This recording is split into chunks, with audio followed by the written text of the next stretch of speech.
Hello बच्चों, मैं हूं आपका गुरु सर। आज मैं आपके लिए लेके आया हूं अध्याय 3 के प्रश्नावली 5 के कुछ महत्वपूर्ण प्रश्न जो एग्जाम के दृष्टिकोण से आपके लिए बहुत ज़्यादा इंपॉर्टेंट है। तो आपको मैं प्रश्नावली का क्वेश्चन बताने से पहले उस प्रश्नावली में बनने वाले क्वेश्चन को जो सूत्र से बनना है उसके बारे में बताता हूँ, क्योंकि सूत्र जब तक आपको नहीं पता रहेगा आप प्रश्नावली के किसी भी क्वेश्चन को हल नहीं कर पाओगे। तो मैं आपको जैसे कि बताया हूँ कि वर्ग समीकरण में मूलों की संख्या होती है। तो मान लो हमको मूल मिला है अल्फा और बीटा। वर्ग समीकरण के मूल हमको मिल गया है अल्फा और बीटा। तो इस प्रश्नावली में आप बनाने वाले हैं वर्ग समीकरण। मूल दिया रहेगा और आप बनाएंगे इसमें वर्ग समीकरण। ध्यान दीजिएगा। तो पहला फार्मूला हमको मिल जाएगा वर्ग समीकरण बनाने का सूत्र। वर्ग समीकरण बनाने का सूत्र।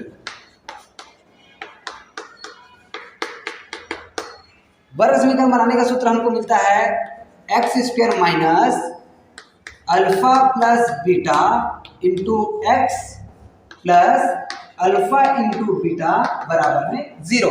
याद रखिएगा, बराबर में 0 लिखना भूलना मत, क्योंकि वर्ग समीकरण में बराबर में 0 रहता ही है।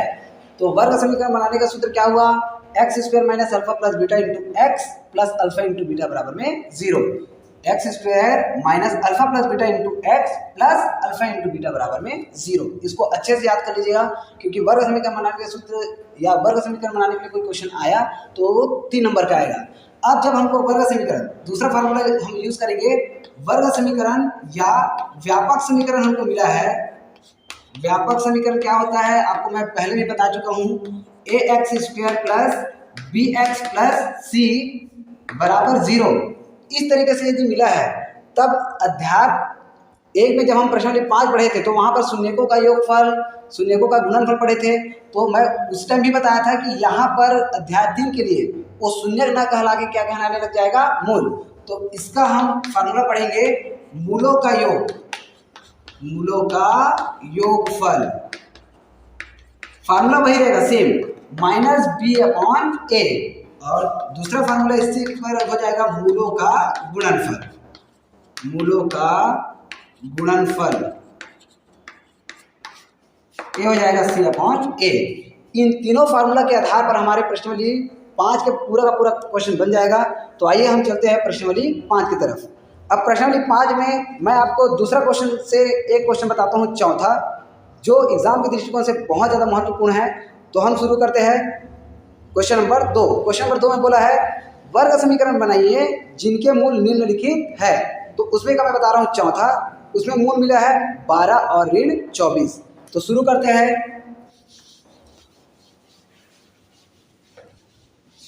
प्रश्नावली 5 का क्वेश्चन। तो चौथा, दूसरा का चौथा मिला है हमको, दूसरा का चौथा। एक मिला है 12 और दूसरा मिला है ऋण 24।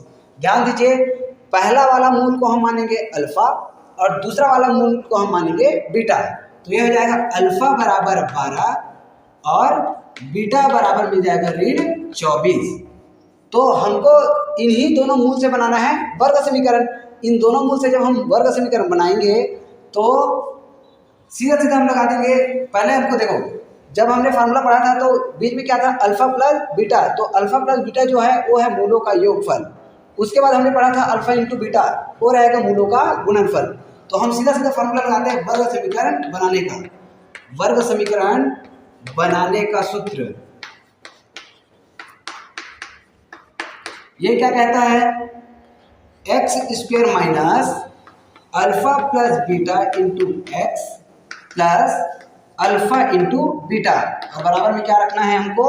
0। बराबर में 0 रखना ही है, क्योंकि यदि बराबर में 0 नहीं रहा तो ये जो समीकरण मिलेगा वो समीकरण न कहला के क्या कहलाएगा? बहुपद। तो बराबर में 0 रखना ही है। अब आगे बढ़ते हैं हम। A x square minus alpha plus beta. Alpha का मान हमने क्या माना था? यहाँ पर 12, यहाँ पर का धन और यहाँ पर का ऋण। बीटा का मान हमको रखना है, तो यहाँ पर का ऋण और यहाँ पर का धन। धन का गुना हो जाएगा ऋण, बीटा का मान हो जाएगा 24 और बाहर में बचा है कोष्टक के बाहर में x धन।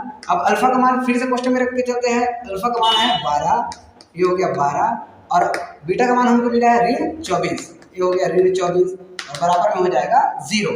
तो ये मिला हमको x का वर्ग ऋण कोष्टक में 12 में 24 घटाएंगे अब देखो 12 में 24 कैसे घटेगा, तो जब हम छोटे थे तब ये नहीं घटता था, लेकिन अब छोटी संख्या में भी बड़ी संख्या घटता है और बड़ी संख्या में भी छोटी संख्या घटता है। तो 12 में जब आप 24 घटाएंगे तो एक्चुअली में घटेगा 24 में ही 12, लेकिन चिन्ह किसका लगाना है, बड़ी संख्या का, मतलब ऋण लगा देंगे। तो 24 में घटेगा 12 तो आ जाएगा 12, और चिन्ह बड़ी संख्या का मतलब क्या लग जाएगा यहाँ पर, माइनस। ये हो गया 24 में 12 घटाने के बाद कितना आया, ऋण 12। बाहर में बचा हमारे पास x। अब यहाँ पर देखो धन गुना धन करेंगे तो धन, और धन और ऋण का गुना करेंगे तो यहाँ पर आ जाएगा ऋण। अब हम 12 का गुना करेंगे किसके साथ, 24 के साथ, तो हम सीधा सीधा पहाड़ा पड़ते 12 का, 12 चौक 48 का 8, बच गया हमारे पास 4, 12 दूनी 24, 24 और 4 हो जाएगा 28। इस तरीके से इन दोनों का गुणनफल आया 288, बराबर में बचा है 0।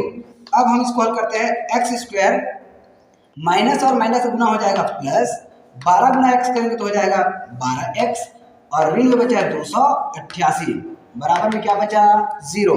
इस तरीके से हमको वर्ग समीकरण मिल गया एक्स स्क्वायर प्लस 12x ऋण 288 बराबर में 0।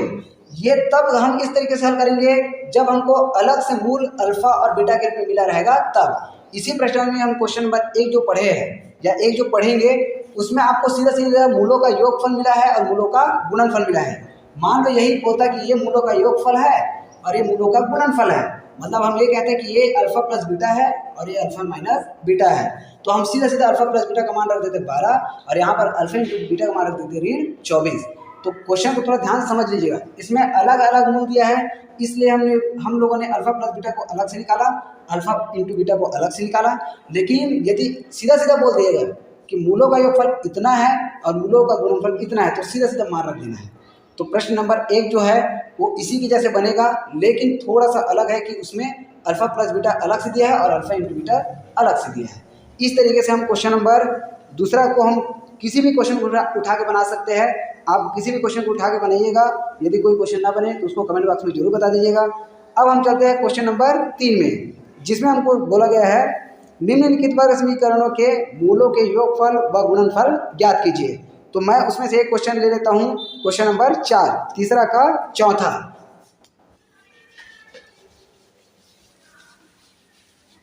क्वेश्चन नंबर 3 का चौथा है, उसमें हमको वर्ग समीकरण मिला है 2x का वर्ग ऋण 2x का वर्ग ऋण 2 कर्णी 6x धन 3 बराबर में 0। अब इसमें हमको मूलों का योगफल निकालना है और मूलों का गुणनफल निकालना है। तो पहले हम इसकी तुलना करेंगे व्यापक समीकरण से। इसकी तुलना, इसको हम तुलना किससे करेंगे, व्यापक समीकरण। व्यापक समीकरण वो क्या होता है, ax का वर्ग धन bx धन c बराबर 0 से करने पर। अब इस तरीके से तुलना करेंगे तो तुलना करने का मतलब a b c इन सब का मान निकालना। अब मान कैसे निकलेगा, तो मैं आपको सरल तरीका बताया था, इस समीकरण को पकड़िए और इसके ऊपर में रख दीजिए। जब हम इसको इसके ऊपर में रखेंगे तो x को x के वर्ग को ढकेगा x का वर्ग, जिससे हमको a का मान मिल जाएगा 2। a का मान कितना मिल जाएगा हमको 2। अब x को फिर से यहाँ पर x ढकेगा तो b का जगह मिल जाएगा सीधा, यदि ऋणात्मक है तो ऋण 2 कर्णी 6, यदि ऋण है तो हमको चिन्ह से लिखना है। तो b का मान मिल जाएगा कितना, b बराबर यहाँ से यहाँ तक 2 ऋण 2 कर्णी 6। अब c का मान तो सीधा सीधा दिख ही रहा है, कितना मिल जाएगा हमको 3। c का मान मिल जाएगा कितना 3। इस तरीके से हमको a b c का मान मिल गया। अब हमको फार्मूला लगाना है जो हम पढ़े थे, मूलों का योगफल। मूलों का योगफल, मूलों का योगफल का सूत्र होता है माइनस बी अपॉन ए। माइनस बी अपॉन ए, ध्यान दीजिएगा ये फार्मूला को हो गया माइनस, और b का मान हमको मिला है ऋण 2 कर्णी 6। तो b का मान हमने लिख दिया क्वेश्चन में ऋण 2 कर्णी 6 बटा में a का मान हमको मिला है 2, तो ये रख दिया हम लोगों ने 2। अब ध्यान दीजिए यहाँ पर ऋण और ऋण मिला के हो जाएगा धन, और सामने में धन है तो उसको लिखने की आवश्यकता नहीं है। तो ऋण का गुना धन 2 कर्णी 6 बटा में हो जाएगा हमारे पास 2। तो यहाँ पर से 2 और यहाँ पर से 2 कट गया तो हमको मिल गया कर्णी 6। ये मिल गया मूलों का योगफल। अब हमको निकालना है मूलों का गुणनफल। तो मूलों के गुणनफल का सूत्र क्या होता है, मूलों का गुणनफल। इसका सूत्र होता है सी बटा ए। तो अब मान रखते थे सी का मान यहाँ पर से मिला है 3 और ए का मान हमको यहाँ पर से मिला है 2, तो ये तो कटने वाला तो है नहीं, तो ये हो जाएगा हमारे पास मूलों का गुणनफल 3/2। इस तरीके से इसका आंसर क्या क्या आया, मूलों का योगफल आया घर्णी 6 और मूलों का गुणनफल आया 3/2। इस तरीके से आप प्रश्न लिख के किसी भी क्वेश्चन को उठा के बनाइएगा। यदि कोई भी क्वेश्चन ना बने तो उसको कमेंट बॉक्स में जरूर बताइएगा। तो ऐसे ही क्वेश्चंस के लिए मेरे यूट्यूब चैनल में बने रहे, ज़्यादा से ज़्यादा बच्चे तक इसको शेयर करें ताकि वो एग्ज़ाम में इसका बेनिफिट ले सकें। Thank you.